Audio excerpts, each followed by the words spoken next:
Bonsoir, c'est David. Donc dans cette vidéo, je vais essayer de vous expliquer un cours de physique sur les lentilles, donc les lentilles convergentes, les lentilles divergentes, ainsi que comment on forme une image dans une lentille convergente. Donc on va parler donc des propriétés des lentilles convergentes et des lentilles divergentes, appelées tous les deux lentilles minces.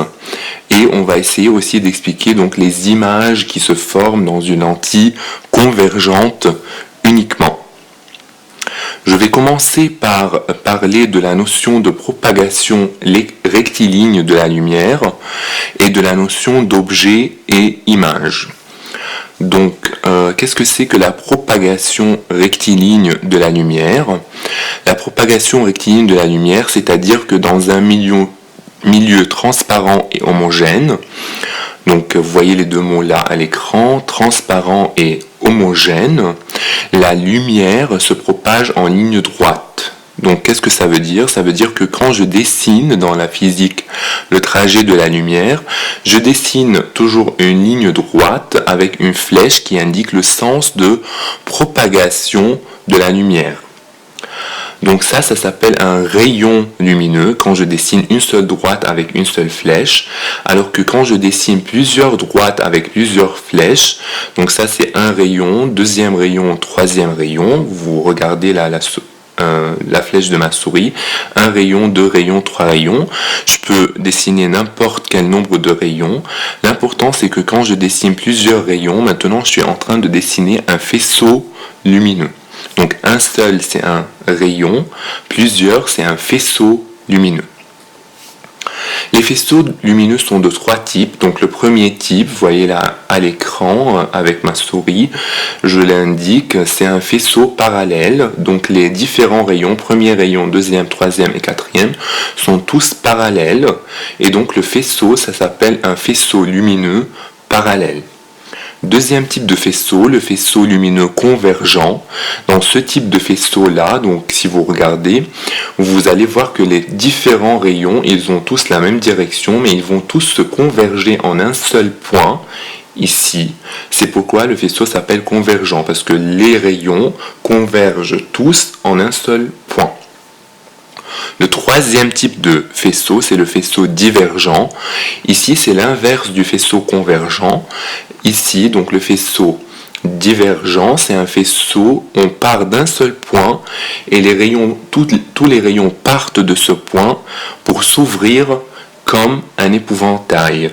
Donc, dans le faisceau convergent, on converge en un seul point. Dans un faisceau divergent, on part d'un seul point et on diverge dans toutes les directions. Maintenant, je vais parler de notions d'objet et image. Donc, vous voyez là à l'écran, objet et image. Donc, dans cette partie, je vais parler de objet réel et image réelle.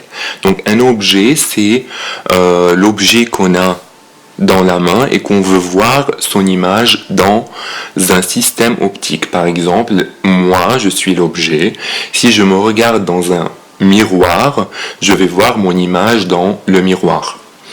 Donc, l'objet, c'est ce qu'on voit et l'image, c'est ce qu'on voit après avoir traversé le système optique. Donc, si moi, je me regarde dans un miroir, moi, c'est l'objet et dans le miroir, je vois mon image.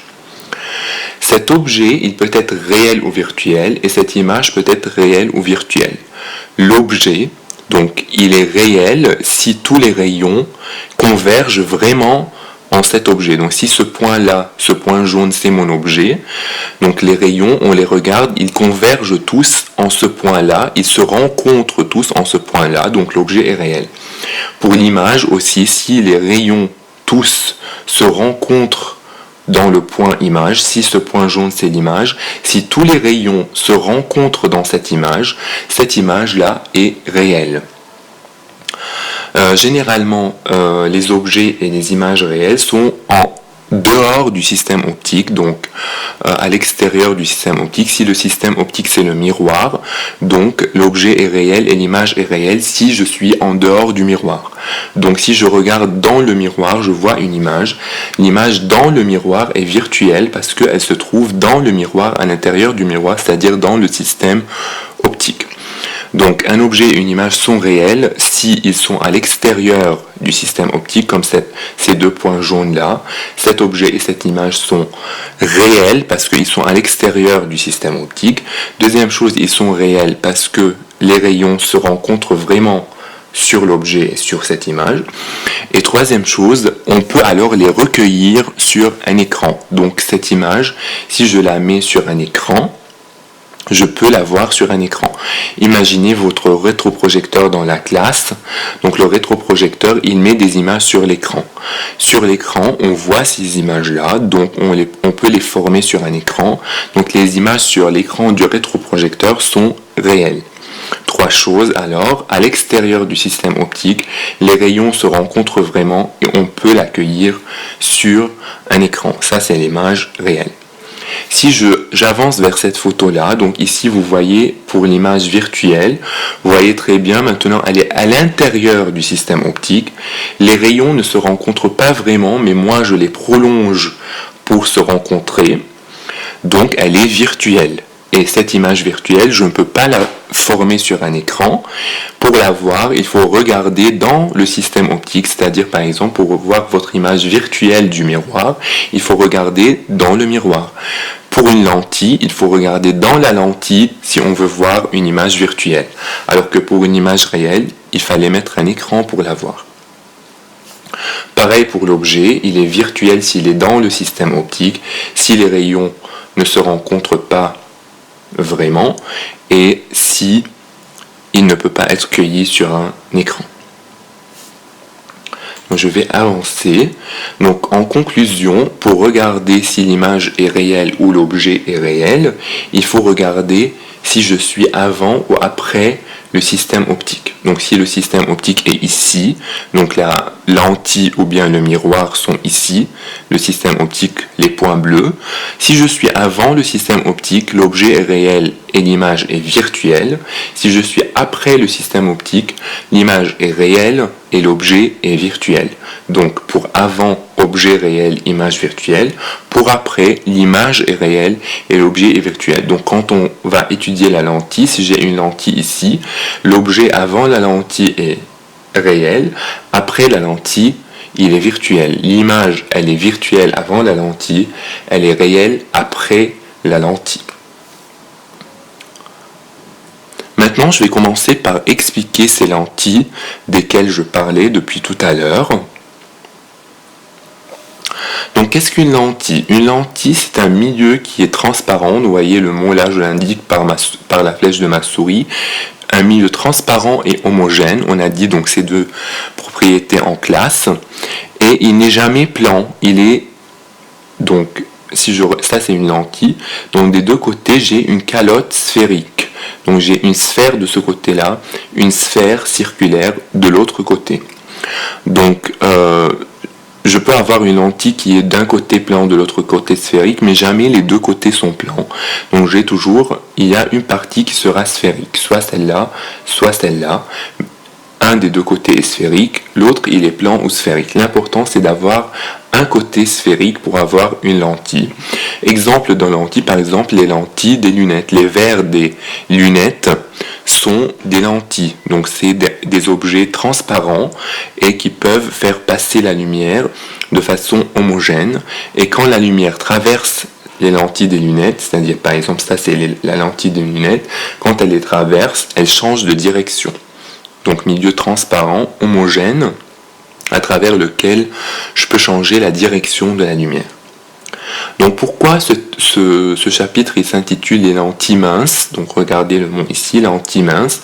Une lentille mince, c'est une lentille dont l'épaisseur E, donc c'est-à-dire l'épaisseur de la lentille ici, elle a une dimension très petite devant la longueur L. Donc si je regarde la longueur qui est cette distance-là, elle est grande par rapport à la petite épaisseur de la lentille E.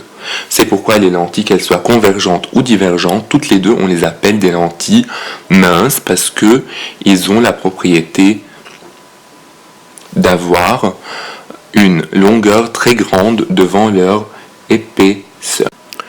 Donc je vais continuer maintenant en expliquant les deux types de lentilles minces, donc les deux types de lentilles dont l'épaisseur est négligeable devant la longueur. Ces deux types de lentilles sont les lentilles convergentes et les lentilles divergentes. Donc au début, je vais commencer par expliquer les lentilles convergentes. Les lentilles convergentes sont des lentilles dont les bords sont minces. Donc si je regarde ici, regardez très bien, le bord de la lentille, il est trop petit devant le centre de la lentille. Donc la largeur au centre est grande devant la largeur sur le côté. Donc du coup, cette lentille, elle s'appelle une lentille à bord mince, à ne pas confondre avec une lentille mince. Les deux lentilles convergentes et divergentes sont minces, mais la lentille convergente est une lentille à bord mince, donc c'est-à-dire son bord est petit devant son centre. Donc voilà les différents types de lentilles convergentes. Donc ici, tout le temps, sur toutes ces lentilles, le bord, donc regardez-le, il est petit devant le centre, qui est ici. Donc elle peut être une lentille, donc le mot lentille convergente, il est con et con. Le convergente est lié à convexe, con et con, donc à mettre en tête. Donc une lentille convergente et convexe, elle peut être plan convexe, comme ces deux-là. Elle peut être biconvexe, donc convexe des deux côtés, ou un ménisque à bord mince. Le ménisque à bord mince, lui, il a un côté donc convexe et l'autre côté il le suit. Donc pour avoir un ménisque, il faut que les deux côtés soient presque parallèles. Donc regardez-les, ils ont le même sens. Les deux bords, ils ont le même sens. Maintenant pour la lentille divergente, ici ce n'est pas à bord mince mais c'est à bord épais. Donc je regarde le bord, il est épais par rapport au centre. Voilà les deux flèches.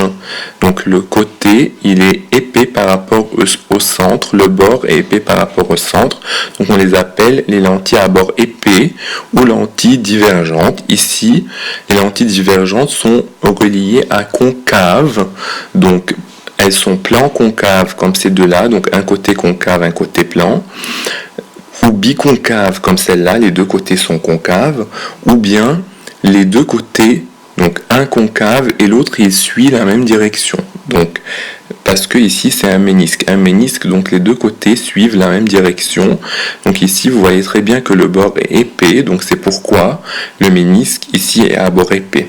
Dans les lentilles convergentes, le ménisque il avait un bord mince. Donc le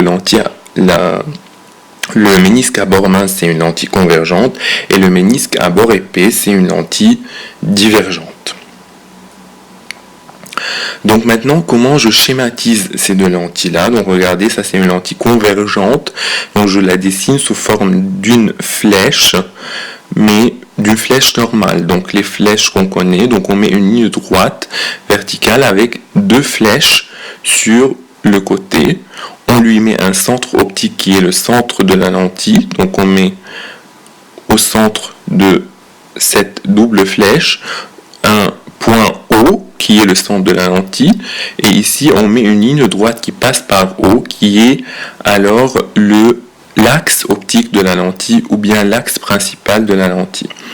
Pareil, la lentille ici divergente, on va mettre la lentille, on va lui mettre un centre optique à son centre et on va mettre une ligne droite qui, elle, va désigner l'axe optique ou l'axe principal de la lentille. Mais pour la lentille divergente, regardez le schéma, donc une ligne droite aussi, mais sur le bord on met une flèche à l'envers et en bas flèche à l'envers. Donc flèche normale pour la lentille convergente, flèche à l'envers pour la lentille divergente, plus le centre optique et l'axe optique pour les deux types de lentilles. Donc pour résumer, les lentilles donc convexes sont convergentes, biconvexes, plan convexe ou ménisque à bord mince et on les représente sous forme de flèches normales avec centre optique et axe optique. Les lentilles divergentes sont concaves, elles, donc biconcaves, plan concave ou ménisque à bord épais. Et ici, les flèches sur les côtés de la lentille sont à l'envers. Et pareil, on met un centre optique et un axe optique.